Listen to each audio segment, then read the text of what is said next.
what that does is when we go into an investigation, before the investigation, we like to do an interview, and we bring that piece of equipment because what we can do is we can take readings of any electromagnetic field. A lot of times there can be something out of the ordinary that can be explained, naturally and not supernaturally. So we like to use that, but what the theory is, if you get a high spike, then and it maybe follows, or it can stay in one spot, but that's, a sign of activity, or that there's an energy around that area.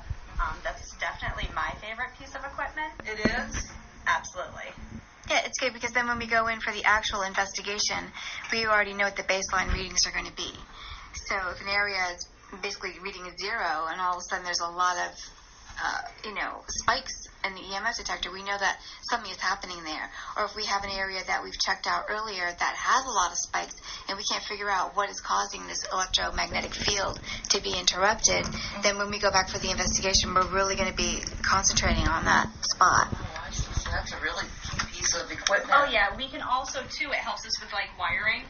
So if there's, wires running through the ceiling that's giving out energy, we can have, an idea that, okay, there's wires above our head, so if we get any weird readings, we kind of have an idea that it might be electrical, something electrical that's in the ceiling or in the wall. Yeah, and a lot of alarm clocks that are beside people's beds, they say they have trouble sleeping, they think something's always looking at them.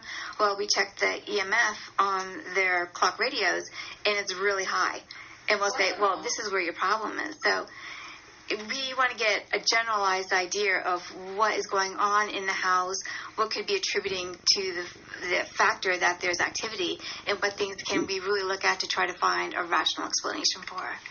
Now, when you come to a house that maybe it's under the huge electric poles and the lines, can that have a big bearing? Oh, absolutely. Yeah. Absolutely. I would think so. It can be a lot of natural things, too. They think that they're seeing things, or, they hear things, but they're really not. It's kind of like they're hallucinating. But on top of that, though, it can also bring in activity because there's so much energy in the power lines that it's kind of producing energy, and drawing spirits or, spirit energy to that location. Mm-hmm. And how about voices? How do you capture the voices? Those we use audio recorders.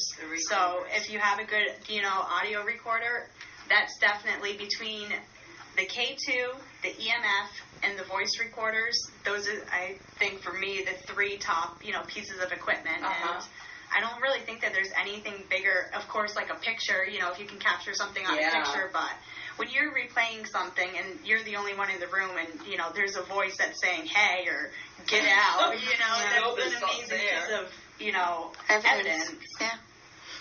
So do you have a base station? Do you set up cameras, literally set up cameras too, and then have a base station where you...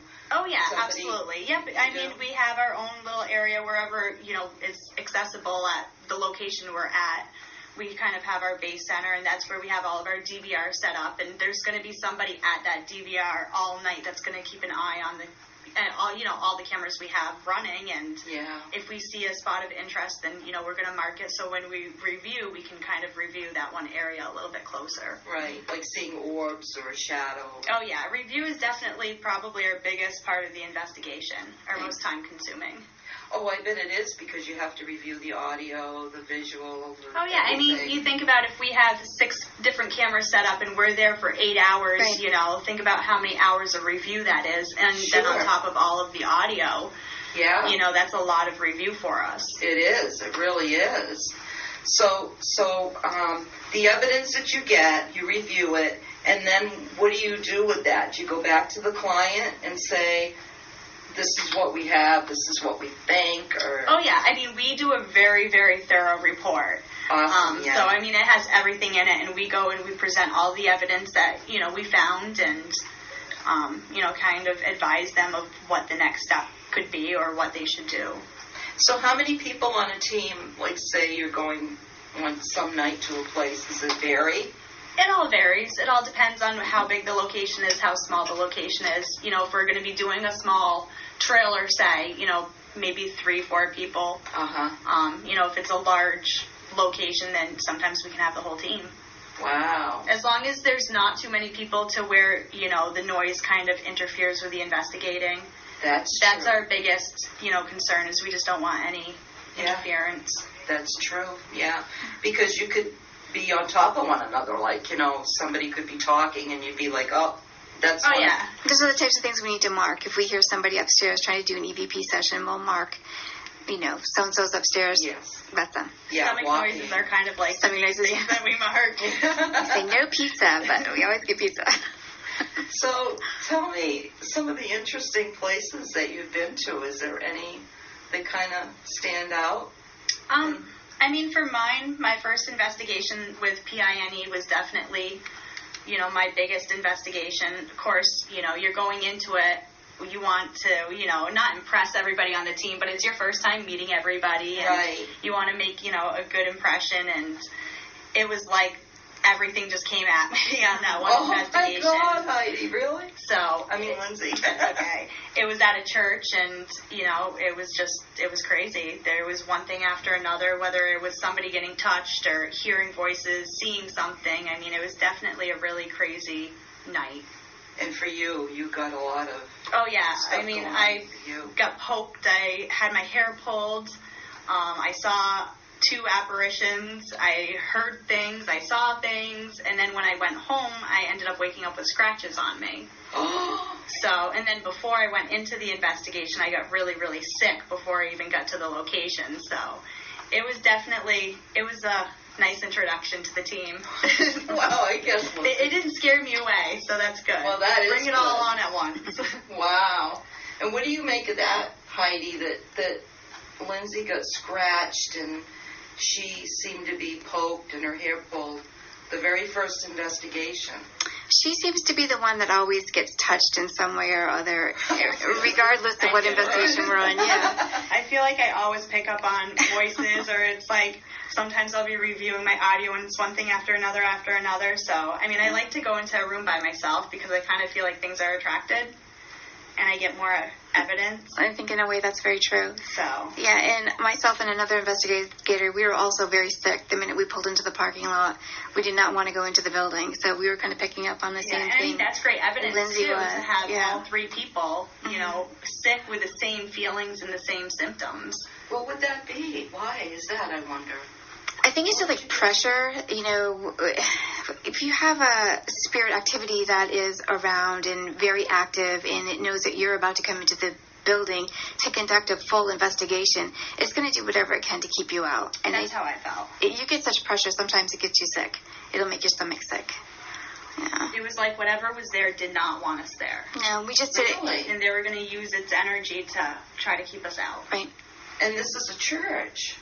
Yes.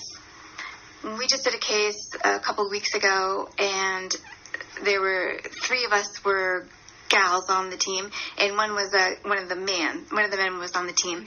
And within an hour, all the females, we were sick. And I felt like I had a high fever, and another one felt like they had body aches. Another one felt like they were coming down with a bad cold. And that's just within an hour of being there. And the gentleman, he didn't get sick? No, he didn't really. It didn't he also affect has him. more of a stronger energy, too. He does, yes. He does? So maybe they picked up on that. Spirits pick up harder to get through. On your energy. That could very well be. Yeah.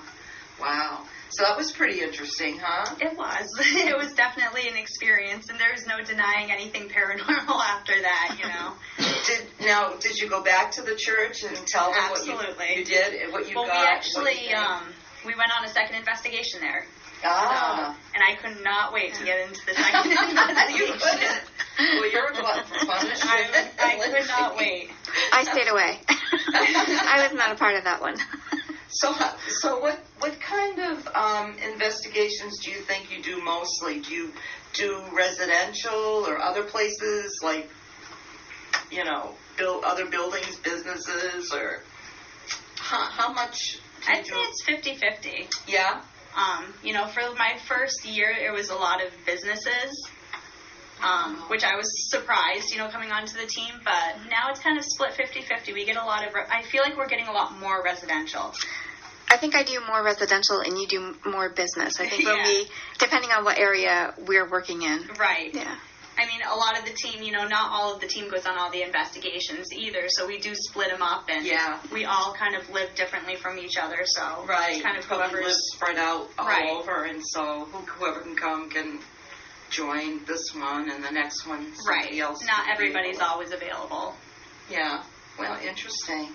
Do you ever do any outside, like cemeteries or bridges? We did do one outside. Do you remember down in southern Vermont? Really? That one, there was one that we did outside, and that one kind of surrounded, it was like an old homestead. Right, there was two different areas that we were at. One was the residential house, and they had a barn with horses that had activity in it, as well as the house. And then there was a dig site, like an architectural dig site going on a few miles away. So we had two teams set up for that in each place. That was very cold. Very cold. There was snow on the ground, and we were like sitting on a towel or something. It was definitely cold. But the funny thing is while we had activity going on in the house, they had activity going on over at the dig site. And then when the two teams switched, there was no activity going on in either place. Either place. No. It stopped. How do you reason that? How can you reason that? Yeah, I mean, it was definitely weird. Yeah. So you know what? Maybe the dig site had something to do with the house. It must be, right? Well, they did bring a rock. Actually, I think Heidi's the one that noticed it. Yeah, they brought a rock from the dig site into the barn. Yeah, they were. Really? And the barn started having activity. Yeah. Oh. They brought numerous things into the house and into the barn, and yeah. Wow. We suggested they bring it all back. Wow. It always amazed me that the residual energy, too. I never could figure that out, playing over and over. You might just see something like a shadow, or like you said, Heidi, footsteps up and down the hall over and over. The same time, every day. It's just a repeat. That happens.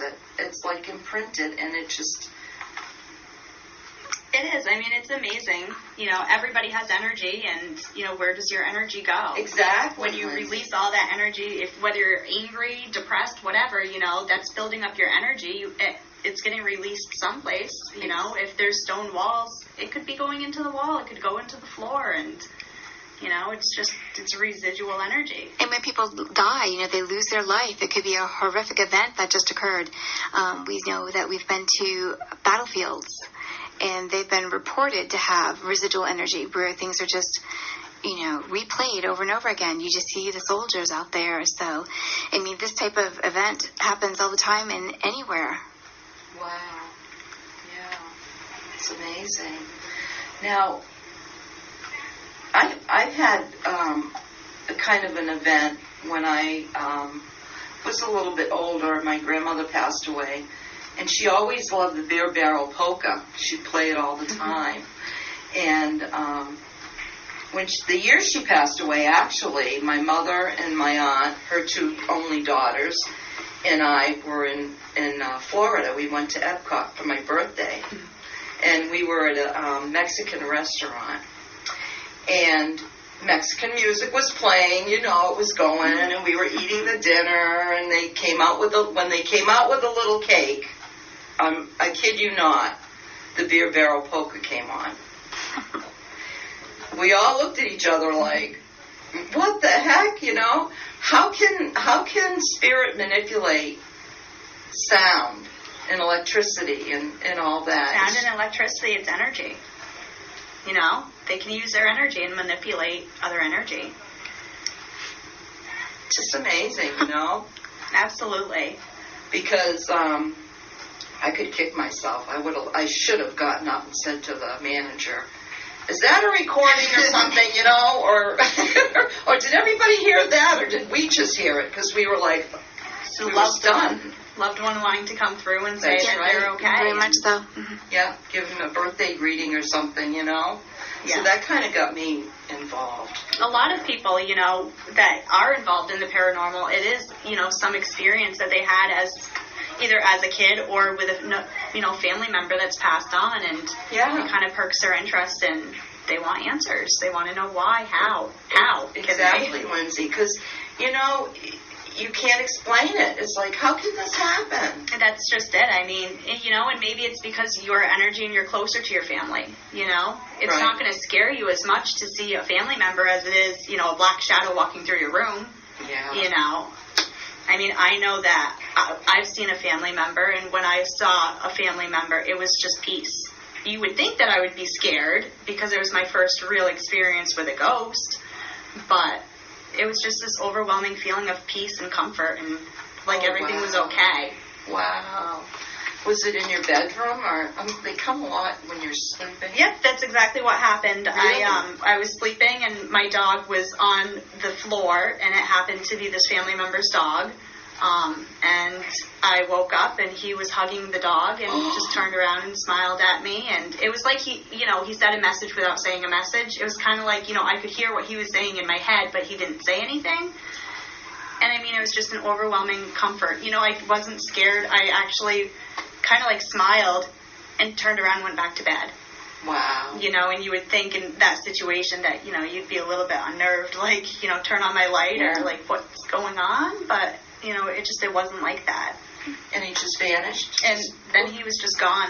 So, and I kind of feel like that's with any energy. If you're going to see a spirit, you can tell their energy, because his energy, it was love, and, it was love and light. And I've seen other apparitions, and I was scared immediately. Oh. So whatever, the spirit is, they can kind of let you know with their energy what kind they are. Do you feel that way?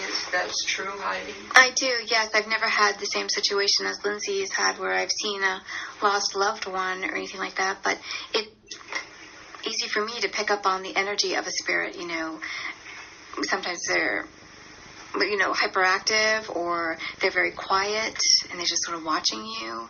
I mean, you walk into a room and it's easy to pick up on that for me. Yeah, because you're clairsentient, right? Correct. You feel, and you hear and sense things. All your senses pick up on it. I can, yes. I mean, it's, we don't necessarily use it while investigating because we are scientific based. Yeah. Yeah. But that's interesting in itself. Yeah. It's cool to do on your own time, sort of thing. Yeah, and I mean, you're out and, you have an idea. Did you just develop that gradually, or how did that come about? No, it just hit me. It just happened, and I didn't know what to make of it. I didn't know what to do with it, and that's when I actually got some help from a medium who came to the house and counseled me on this and told me why these things were happening. And I did have the ability to see spirits, and not necessarily, not standing in front of me, but in my mind I can see them. So, and I think when you pick up on the energy of a spirit in a room, sometimes you get a picture of what they look like. Yes, or if it's male or female. You can identify male or female, young or old. What is their reason for being in the room? Are they there because they're upset that new owners live in the house, or are they there because they've always lived in the house? You just sort of, you can regulate what they're about. I feel like everybody has some sort of abilities, maybe you just don't know how to use it or tune into them, but if you sit there and kind of not necessarily accept, but, open yourself up and, kind of listen to what you're feeling, what you're hearing, what you're sensing, you'll soon realize that, hey, this is kind of adding up.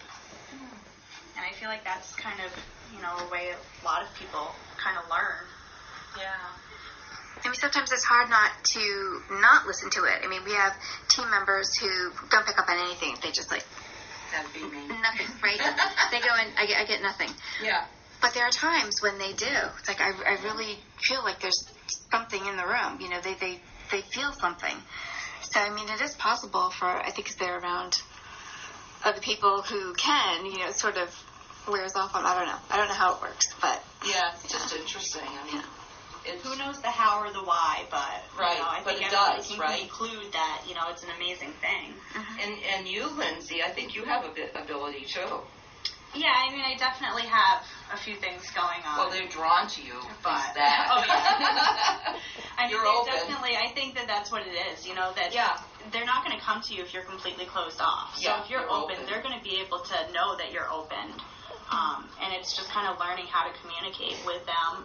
I know that at my old house, I used to hear voices all the time, but I could never figure out what they were saying to me. And it wasn't until later on that somebody was like, "Did you ever think that maybe they were trying to talk to you?" But I just wasn't very open at that time. You know, I didn't want to. I didn't want to know what anybody had to say. I didn't want to know what was going on. I just wanted to sleep in my bed without hearing voices. So, I mean, everybody has something. That's one of the first things that people taught me. You know, I was always wide open. So everything, shut it down, shut it down. Oh. And we did a case where we were each being anointed before we started the case because there was a very negative entity in the house. And we wanted to make sure that we were all safe and protected. And this is when I had newly discovered that I had an ability to see things. And so while each of the team members were being anointed, I was kind of like looking up the stairs because I could feel like something was moving around up there. And then I got hit. And I was hit with possession. So, and I felt like I needed to immediately lie down and pass out. And I was trying to convey what was going on to the other team members, and somebody grabbed me because I was about ready to fall over, and they said, "She sounds like she's drunk. She can't talk. There's something wrong with her." My face went into hives, and I was just like ready to fall over backwards. But thankfully, we had somebody on the team who's a clergy, and, you know, was able to pull me out of it. That's pretty scary.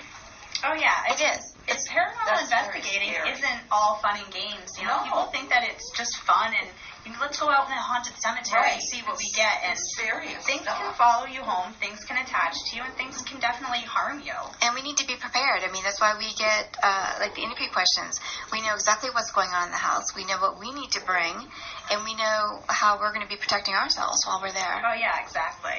And how are the ways that you do protect? Is everybody different? Like maybe one person would wear a cross or... Oh yeah, I mean, I think everybody has their own thing that they do before, you know, they go in. I usually say to myself, you know, a little protection prayer and say that, you know, nothing's allowed to come home with me. And, you know, before I leave a location too, I also say, you know, nothing's allowed to follow me home. I do kind of tend to have things follow me home. So I've put up barriers at my house so things can't come through. And I mean, I haven't had really much happen at home since I put up the barriers. Good. And we wear blessed metals as well. Good. That help with the protection. But I also think that there's a false protection too, you know. If you go in and you have all this holy water and all this stuff and beads and crosses and everything, it's kind of a false protection too. Do you know what I mean? Like, you have to go in saying, I'm strong enough to do this myself too. I'm not that weak that I need to rely on all this protection. You know I mean, you definitely have to have a strong energy or a strong kind of will. That's initially our game face when we go into an investigation. We know why we're there. We know what we're doing. We know where we need to really be investigating more. We know other areas where we can, you know, not investigate it as intensely. Right. But with the protection that we have is that we don't want anything attaching itself to us or our equipment or coming home with us. So that's more basically the reason why we do that. Yeah. And it's not for every investigation. Some investigations it's, you know, less negative. It's not a demonic entity or anything like that, poltergeist or grandma or something. And that's the thing. I mean, spirits, they can attach to more than just people. You know, they can attach to items. And I never knew that. I mean, it's really an amazing thing, but there was an investigation that we did, and there was a poster board of pictures from somebody who passed away, and that poster board just had a crazy reading. The EMF reading was so high on it, and there's no reason why a poster board should have any reading. Yeah. And we went back a couple of weeks later, and it still had a high reading. You know, there's something attached to that board. Yeah, and we can figure out there's nothing outside, behind the wall, there's nothing on the floor, nothing in the ceiling. We moved it to a different room. Yeah, it's... and it just stayed. That's crazy. Maybe one of the people on the board, you know, that died. It's a possible attachment. Yeah, I mean, it's, you know, it just proves that things can get attached to more than just people. Right. So be careful when you go to the antique shop and you pick up somebody's, great-grandmother's glassware or something. She might be attached to it. And I love antiques, too. So. I do, too. Yeah, you have to now too. you got me nervous. I feel like all people in the paranormal love antiques. I know. It's got the history, and the history is a big thing about paranormal is, the history of the place or the location. I know. So maybe one thing to do is sage it all, right? Sage is quite powerful. Sage the item. Over and over again. Oh, yeah, for a certain amount of time that would work. Yeah. You'd have to redo it. Yeah, you'd have to continuously do it every little bit. Speaking of sage and stuff, do you have any residential people that say, can you help me get rid of this thing? Get it out? I think there are some cases where they're not really interested in us just coming in to do an investigation for them. It kind of goes with the package, but we do refer them to people that can clean things out for them. Yeah. So we're kind of like the middle ground. People know that there's something happening in their house, or they believe it, that they have activity. So they call us in, and we're going to go in with all of our equipment. We're going to do a very thorough investigation, a thorough review. Like I said, we write up a very thorough report. the final report. And then we're going to go and, bring it to them. And in that, we're going to say, what would you like to do? This is where you could go. We're kind of like that middle person, so they can take what we give them and bring it to that next step, whether they want to go see their local pastor or, whatever their religion is. They have that report to, show and the evidence that we collect. Yeah, and also you're probably validating to them what they've experienced. Oh, yeah. I mean, a lot of people, I feel like when they contact us, they're like, we feel crazy.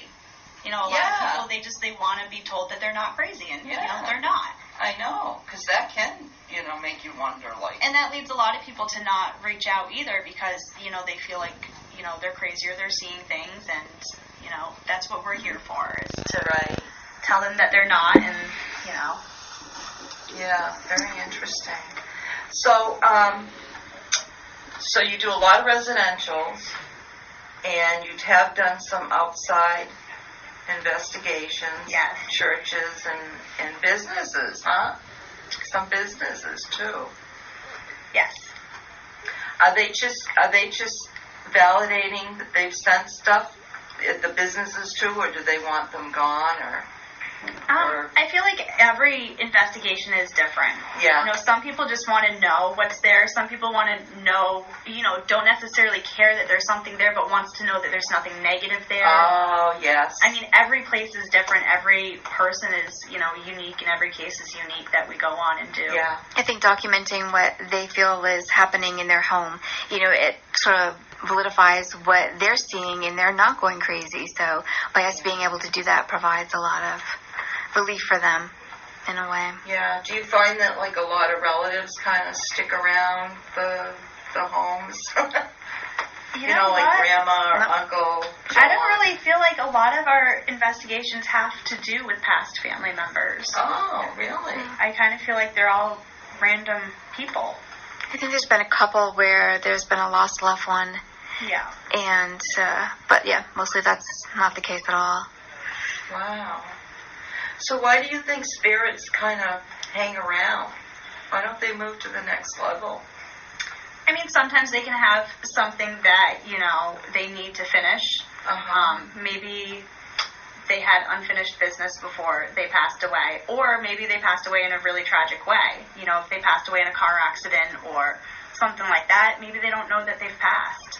We've had cases also where some of the people in the house are sensitive and can see them and interact with them. So they are going to be bombarding them. If they can be seen, they will be around. Wow. So that's been a lot of cases we've Absolutely. had. So they just bombard them knowing that, you can see me. Yeah. You can see me. I'm going to come to you all the time. Oh, yeah. Wow. It's kind of like, if there's somebody walking down the road and nobody pays attention to them or anything, and then, they notice that somebody's looking at them, they're going to go to that person because, hey, they're drawn. This person's actually, can see me and talk to me, and I haven't talked to somebody in a really long time. Yeah. And that's pretty hard for the person that probably these people that see these things in their homes, it's probably hard for them to grasp it and control that kind of I think a lot of contact. people are sensitive and they don't realize that they're sensitive. And at times, if they know that you can see them, they'll present themselves to you in a way that will frighten you.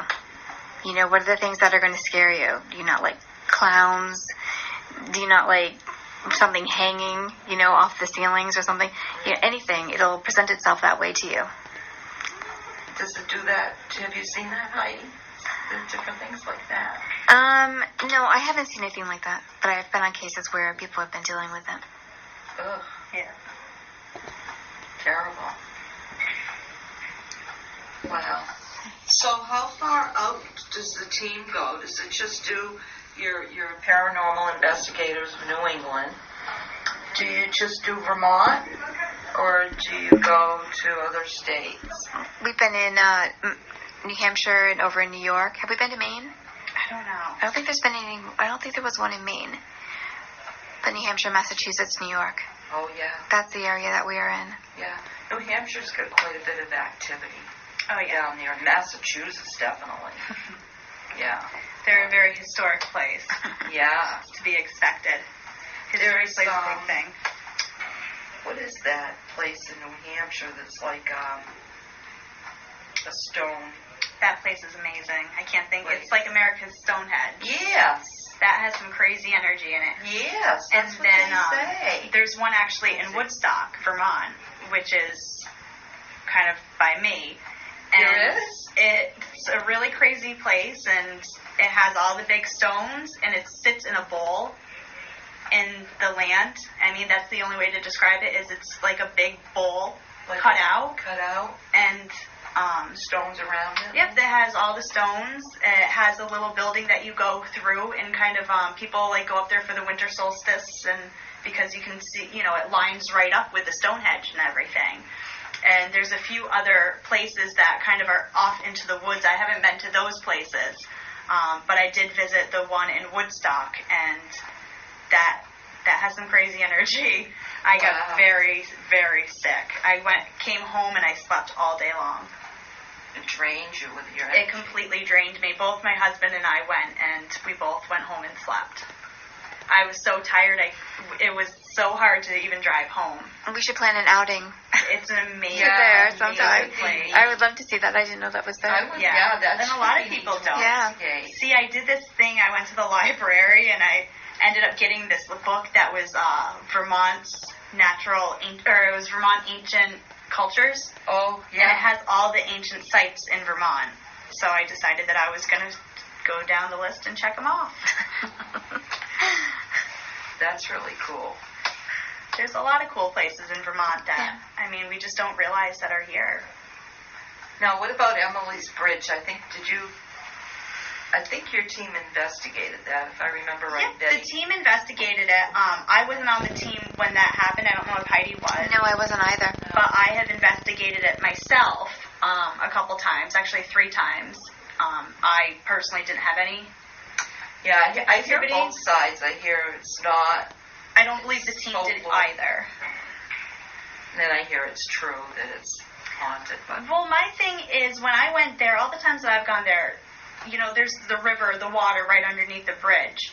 And that water, when it's flowing through, it can sound like voices. You know, it can hit kind of underneath of the bridge, and it can sound, you know, like all these weird noises and everything. Every time I've tried to do, like, audio recording there, I can't get anything because the water's just so loud. sure. You know, so it kind of makes me wonder, well, how do other people say that they get, you know, things there? Voices, yeah. But that's just my experience. Or apparitions, maybe they get that, I think, somebody. Yeah. And there's mist also. You have the mist from the water and Right. condensation. Mm-hmm. So a lot of people say that they caught an orb or something, but And that was our Yeah, big could be thing that when as well. I went, was mist. There's a lot of mist in the pictures, but there was, like, the mist coming up from the water, and that's kind of, you know, that's what Yeah. caused it in the pictures. Right. It wasn't anything that was, like, abnormal. It was all natural. So that's really good that you debunk it. You know, you're like, hey, that's the mist from the water, you know? Oh, yeah. I mean, every investigation we go into, we're not there just to prove that, you know, a place has activity Right. or is haunted. We're going to go in there first, and we're scientific. We want to see, Absolutely. what we can debunk and what we can explain as being natural. Right. And sometimes people want to know that it's something natural and not, a haunting. Yeah. And that's part of your job, too, is sorting that out for them. Oh, yeah, absolutely. Look, you have high wires here. This is your EMF, right? Yes. High readings because of this. Yeah, oh, yeah, absolutely. And that makes sense, to them. That should make sense to them. Yeah. Then don't worry, Well, that's just it. It kind of relieves the client, Right, yeah. It's a lot of times it's better to find a natural explanation than say, okay, you have activity in your home, They accept that better. Mm-hmm. So, about how many members on the team do you know? 10. Now, are they hiring? I mean, not hiring. Are they looking? I think we have about 10. There's 10 of us now. Yeah. Yeah. Are they looking for any more members? No. That is a possibility. It is? Always, yes. We're always needing people. That's great. Yeah, because some people probably have things that they can't make it. An investigation, something comes up, a wedding, or Oh, yeah, I mean, people are everybody's sick. right. We do this on, our own time, pretty much. We Yeah. all have daytime jobs. Some have families. Yeah. So we kind of do it around, Yeah, our okay. daily lives and. Right. There will be a synopsis that goes out on a case that is upcoming, and we'll find out what area it's located in and who would be available to attend to that. So, I mean, it's a process that we go through to try to get a team together. How many people are needed? So, Yeah. sometimes we need everyone, and sometimes it's just a few. Yeah. Makes sense. So, just lost my train of thought. So have you seen a full apparition, Heidi? Yes, I have. You have. Did it scare you? No, not at all. The first one I saw was of a little girl, and she was standing outside my door. At your house? At my house, yes.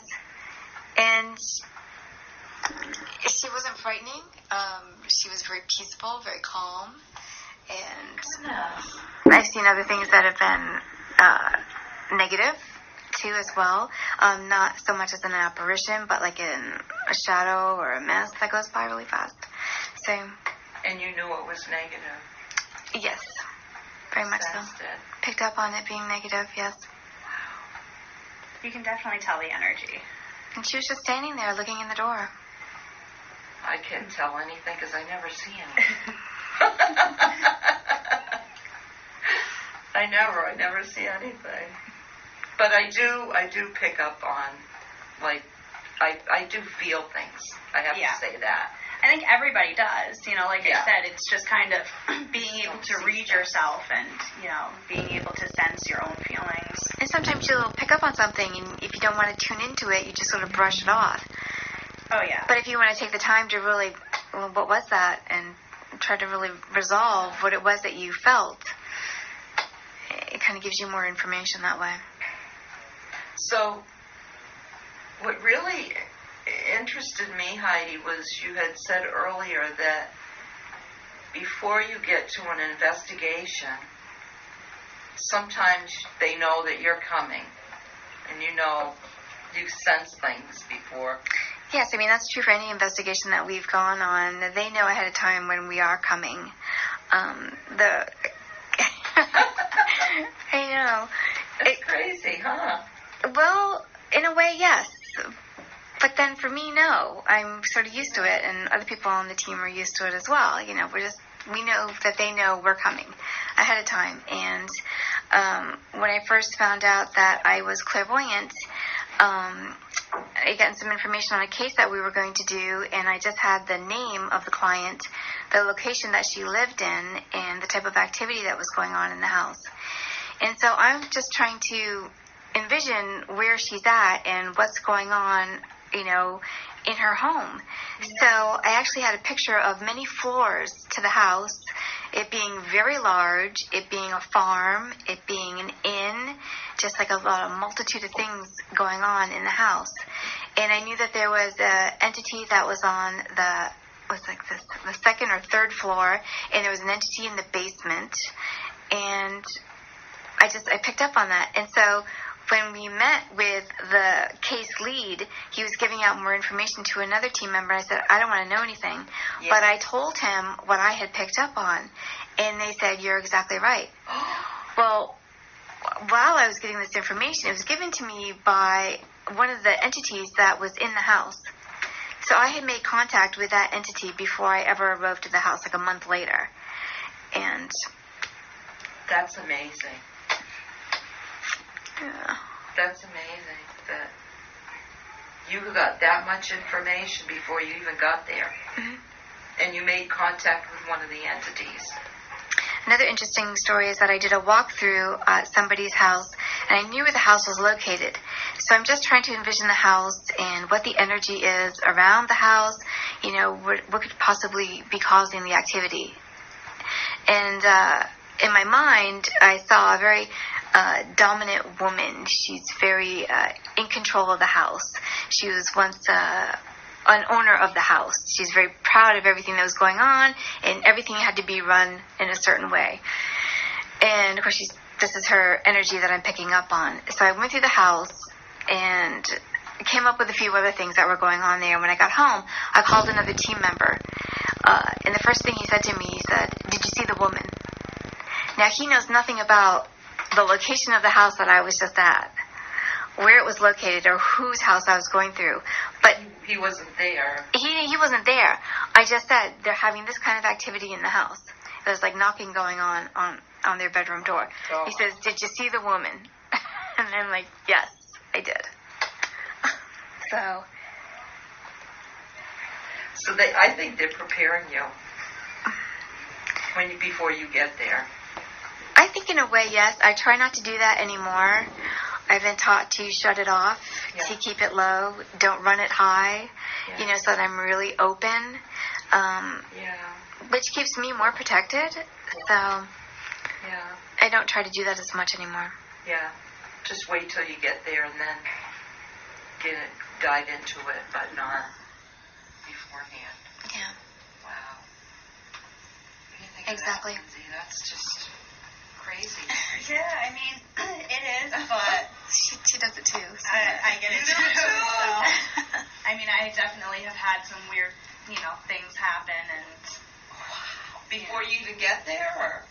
Yeah, I mean, sometimes, but I'm not quite like Heidi, where I don't always tell people. I'll just keep it to myself. I'm starting to learn now that I'm more accurate than what I thought.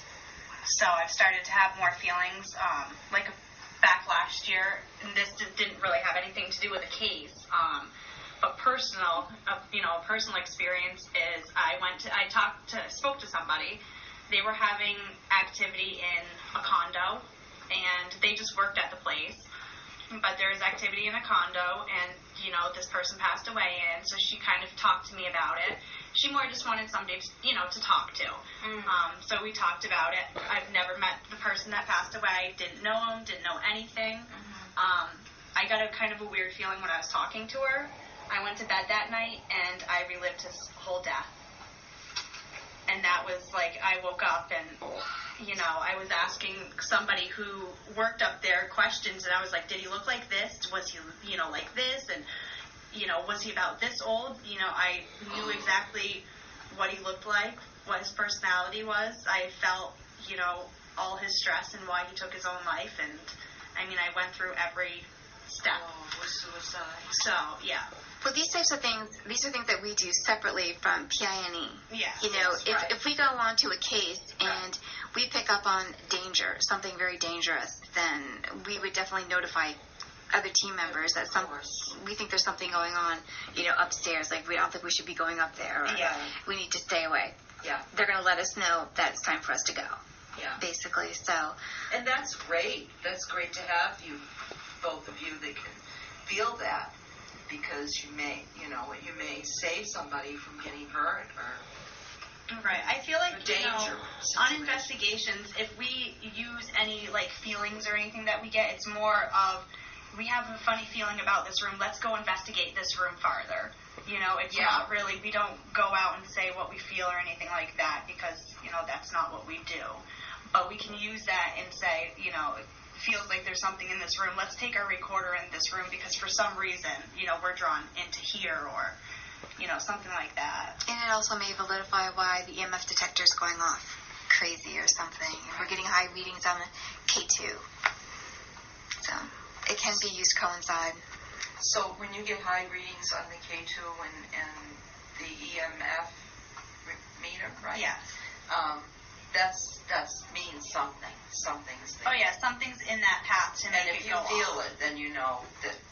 Yeah, and what's great about the K2 also is because it's little lights, so it'll light up, you know, from red to orange to green, and we can, you know, if something comes up, we can ask it to, you know, move back, and then the lights will go off, and then we can use that to, you know, ask questions and kind of find out more. Communicate with them, yeah. So we kind of use that along with, you know, the flashlight sometimes, and sometimes we get great things, and, you know, it's an amazing thing. Wow. It is all amazing. We did a case a while ago where we were using the flashlight in the hallway and something was communicating with us. It was responding to questions, and then we'd ask it to turn the flashlight off so we could ask it another question, and it would comply. And now we have a new piece of equipment. It's a Kinect. It's an IR camera, but called a Kinect. And the Wi-Fi games and the Xbox games that people use that scan your body image and put your body image on the TV set. So it sort of follows like what you do if you're like doing the dance game, whatever. So it'll follow your dance moves. Well, sometimes people are saying, you know, I'm the only one playing, but there's another image standing behind me. You know, there's something wrong. There's something defective with this equipment. I need a new one. Well, they looked into it and they researched it and come to find out they were picking up on spirits. So they put more research into this, and now they have this Kinect IR camera that's like a little laptop. So while this entity was interacting with the flashlight, they had the Kinect set up, and we actually caught the image of an entity. It comes out like in a skeletal form. And it moves its hands, too. And it was moving its hand. We could see it moving its hand above the flashlight. It was... just phenomenal. put us beyond. Yeah, that's definitely one of the most amazing pieces because you can literally see. I mean, it's not like it stood across the room; it stood right at the flashlight. Yeah, it was like standing right behind the flashlight. And then every time a question was asked, you could see the hand moving on it. I mean, how do you explain that? You know, you can't. There's no explaining that. That is something there. I would be like, look. I would be so excited. Oh, yeah. No, we were. I mean, you know, we have the flashlight. We have something interacting with us with the flashlight. But is that 100%? Do we really have something communicating with us? Right. And then we have this device that's actually showing us that there is something there trying to get the flashlight to using its energy to turn the flashlight on or off. I think that's going to be a great piece. I know we're all wanting one now. Awesome piece. Yeah. I would have that all the time. Would you? It's not set up in my house. Your house isn't haunted, is it? What is it? No, I mean, I think everybody tries to keep things out of their house. If I sit in my house and I start doing, you know, voice recordings and stuff like that, that's just asking for trouble. I'm inviting things in. So when we go home, you know, our home is our home and we don't need anything there. Right, yeah. Yeah. Absolutely. Protect yourself, right? Yeah, I think I've gone through my house with an EMF detector just because there's certain areas that I don't like.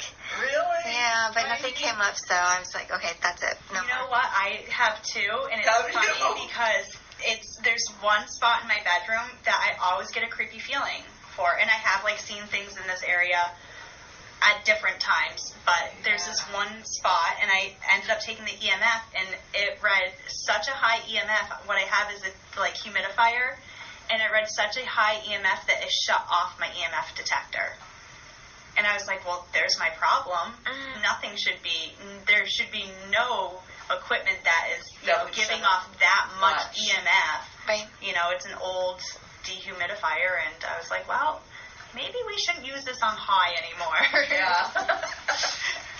So I still use it, but I have an idea, if I get a creepy feeling from that one area, Yeah. I can have an idea where it's coming from. Yeah, and if you have something that's putting out a lot of EMF, Right. electronics or anything like that, it's going to upset your system. Meaning you're going to feel dizzy, you're going to feel nauseous, you're going to feel like you can't sleep. So those are the things that we need to look for when we're doing an investigation. Sure. Yeah, when people say, oh, I'm sick all the time. Oh, yeah. And then you can come back and say, oh, well, this is because... Right. Yeah, that's great. How do people get a hold of you if they want to get a hold of PINE? How do they... They go to your website, right? Yes, we have a website. You can go to www.pine.org. Okay. And we have a little contact right on. Oh, you do? Yeah, right on the website, great. and they can send us a contact and Great. let us know what's going on and what they would like. Some people don't necessarily want an investigation. Some people just want to talk about it.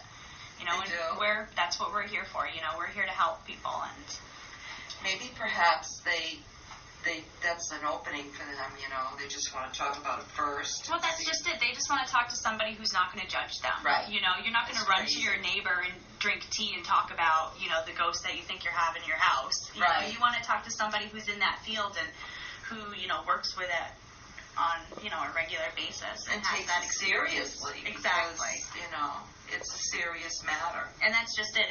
It is very serious. Very serious. People think that it's a big joke, and it's just, it's not. It's not. They want to know what we'll provide, what services we'll provide for them. If you come into the house, what are you going to do? What is this going to all be about? Yeah. So. Of course they want to know all that. Well, I can't believe it. Our time is almost up. I know, it's flown right by. Doesn't it? It goes right by when you're Come talking back. about something that you're so passionate about, I know. It's so fun, isn't it? It is. I'm so interested in the paranormal. That's why you do the show, right? Yeah. There's so many things you can't explain. Yeah. But I do really love your team, and please give my best to Betty They will, yeah. and Keith. Yeah. They were great. We had them on earlier, and they were a lot of fun. Keith, he's just a hoot. He's got to be something to work with when you go on an investigation. Yeah, he's pretty funny. It makes Yeah. the night fun. And you have to have a little humor, too, right? Oh, yeah, You don't absolutely. be, serious all the time, right? But I'd like to tell the audience, the listeners out there, that there's a new shop, girls, in town here in Essex. And they have crystals and all kinds of incense and jewelry and all kinds of neat stuff. It's called Karma Culture, and it's right up the road here where the old Salvation Army used to be. That's a place I have to check out. Yeah, it's really neat. So if anybody's interested in that kind of stuff, please go there. And my friend Penny is working there, and it's just got a great vibe in there, great feeling. Yeah. When you walk in, it's really neat. So I'd love to thank all the listeners, and especially thank Lindsay and Heidi for coming out and discussing this with us today about paranormal and PINE. We appreciate that. And thanks everyone for listening. You're listening to WWPV 92.5 FM, the mic, and we're streaming live, serving Colchester and Burlington. And everyone, be safe out there and take care. And I'll see you next time. Thank you and have a good